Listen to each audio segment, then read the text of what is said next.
मुंबई महानगरपालिकेच्या निवडणुका जाहीर झाल्यानंतरच सेना भाजपबद्दल मोठी अपडेट समोर येते। शिवसेना भारतीय जनता पक्षाकडे सुमारे 125 जागा मागत असल्याची माहिती विश्वसनीय सूत्रांनी दिली। महानगरपालिकेवर शिवसेनेची सत्ता होती ही गोष्ट लक्षात घेता शिवसेनेकडून भारतीय जनता पक्षाला 125 जागांची मागणी करण्यात आली आहे आणि राष्ट्रवादी काँग्रेस पक्ष मुंबईतून महायुतीमध्ये नसणार याचाच फायदा घेत शिंदेंची 125 जागांची मागणी या संदर्भात अधिकची माहिती देत आहेत आपले प्रतिनिधी सूरज मसूरकर। सूरज, काय सांगाल, या बैठकीत नेमकं काय ठरलंय? शिंदेंनी भाजपकडे किती जागांची मागणी केली?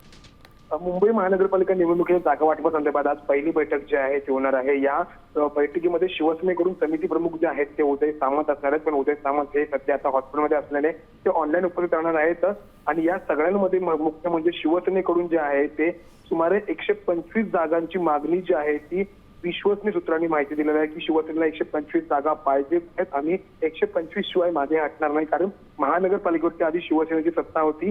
ही गोष्ट लक्षात घेता शिवसेनेने आपला जो मागणी आहे ती आग्रही ठेवलेली आहे आणि सगळ्यात महत्त्वाचं म्हणजे माहिती म्हणून जेव्हा जरी सरकार असलं तरी या मुंबई महानगरपालिकेच्या निवडणुकीमध्ये राष्ट्रवादी काँग्रेस पक्ष जो आहे तो नाही आहे आणि त्याचमुळे कुठेतरी शिवसेनेचं बार्गेनिंग पॉवर जे आहे ते वाढलेलं आहे आणि म्हणून 125 जागांची ठामपणे मागणी जी आहे ती शिवसेना करत आहेत अशी माहिती शिवसेनेतील वरिष्ठ सूत्रांनी जी आहे ती साम टीव्हीला दिलेली आहे। मात्र आता या बैठकीमध्ये नेमकं कोणत्या आकड्यावरती शिक्कामोर्तब होत आहे हे पाहणं महत्त्वाचं आहे। नक्कीच सूरज, धन्यवाद दिलेल्या या सविस्तर माहितीसाठी। त्यामुळे जी 125 जागांची मागणी करण्यात आली आहे त्यावर भाजप सकारात्मक आहे का हे पाहणं देखील तितकंच महत्त्वाचं आहे।